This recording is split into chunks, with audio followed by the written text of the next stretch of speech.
এখনকার দিনে সব সংসারে দেখা যায় মেয়ের মা বাবা যদি মেয়ের বাড়িতে বেড়াতে আসে তখন মেয়ের শ্বশুর বাড়ির লোকজনরা সেটা ভালো চোখে দেখে না, তাদের সম্মান করে না, তাদের অবহেলা করে। আচ্ছা, এই অবহেলাটা শুধু মেয়ের বাবা মাকে কেন করা হয়? আমরা মেয়েরা শ্বশুর বাড়িতে আসার পর থেকে সবাইকে আপন মনে করি, শ্বশুর শাশুড়িকে বাবা মা মনে করি, ননদকে দিদি মনে করি, তাদের সব আত্মীয়দের আপন মনে করি। তারা বেড়াতে আসলে তাদের জন্য রান্না বান্না করি, কিন্তু অবহেলাটা কখন হয় জানেন? যখন শোনে বৌমার বাবার বাড়ি থেকে লোকজন আসতেছে তখন। অনেক পরিবার তো বৌমার মা বাবার সাথেও কথা বলে না, মেয়েকেই তার বাবা মার জন্য খাবারের ব্যবস্থা করতে হয়, শ্বশুর বাড়ি থেকে খাবারের ব্যবস্থা করে দেয় না। এমন হাজারো পরিবার আছে, কিন্তু তারা মান সম্মানের ভয়ে কোনো কিছু বলতে সাহস পায় না, তারা মান সম্মানের ভয়ে চুপচাপ থাকে। একজন বাবা তার মেয়েকে ছোটবেলা থেকে খুবই আদর যত্নে বড় করে, কিন্তু এই আদর যত্নের পেছনে কোনো স্বার্থ থাকে না। একটা মেয়ের বাবা মা জানে যে মেয়ে বড় হলে তাকে বিয়ে দিতে হবে, সে পরের সংসারে চলে যাবে, সেখানে কোনো স্বার্থ নেই। কিন্তু একজন ছেলের বাবা মা তার ছেলেকে মানুষ করে স্বার্থের জন্য। তারা এইটা মনে করে ছেলে বড় হলে তাদের ইনকাম করে খাওয়াবে, তারা বৃদ্ধ হয়ে গেলে ছেলে তাদের দেখবে। কিন্তু মেয়ের বাবা মা কখনো এই চিন্তা ভাবনা করে না।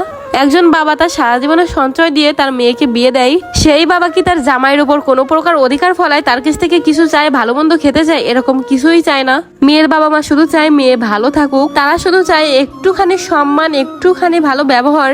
কিন্তু তাদের দুর্ভাগ্য, তারা মেয়ের বাড়িতে গিয়েও সেই পরিমাণ সম্মান, ভালো ব্যবহার পায় না। আচ্ছা, বাড়ির বউরা কি এগুলো বোঝে না? তারা কিন্তু সবকিছুই বোঝে, তারা বুঝেও চুপ করে থাকে। যখন বউটা চুপ করে থাকে আর সহ্য করতে পারে না, তখনই কিন্তু এর প্রতিক্রিয়া ঘটে, সংসারে ভাঙনের সৃষ্টি হয়। আমি আমাদের বাড়ির পাশে এরকম অনেক কাহিনী দেখেছি। যাই হোক, তোমরা কেউ যেন আমার জীবনের সাথে এই কাহিনী মেলাতে যাও না, কারণ এরকম কাহিনী আমার জীবনে কখনো ঘটেনি। ভাগ্য গুণে একটা শ্বশুর বাড়ি পাইছি, মনের মতো একটা শাশুড়ি মা পাইছি, যে আমাকে মেয়ের মতোই ভালোবাসে, আমার সব ইচ্ছাগুলো পূরণ করতে চেষ্টা করে। আমার বাবা মা আসতে চাইলো আমার কোনো টেনশন থাকে না, আমার শাশুড়ি মা তো রয়েছেই। আমার বলার আগে আমার বাবা মার পছন্দ মতো খাবার আমার মা রান্না করে, আমার শাশুড়ি মা রান্না করে। যেমন দেখো, আমার বাবা ইলিশ মাছ ছাড়া খেতে পারে না, আমার মা তার আগে থেকে ইলিশ মাছ এনে ফ্রিজে রেখে দিছে। বলতে পারো সংসারের কোনো প্রেশার আমার উপর নেই। আজকে বাবার জন্য মা অনেক কিছু রান্না বান্না করেছে।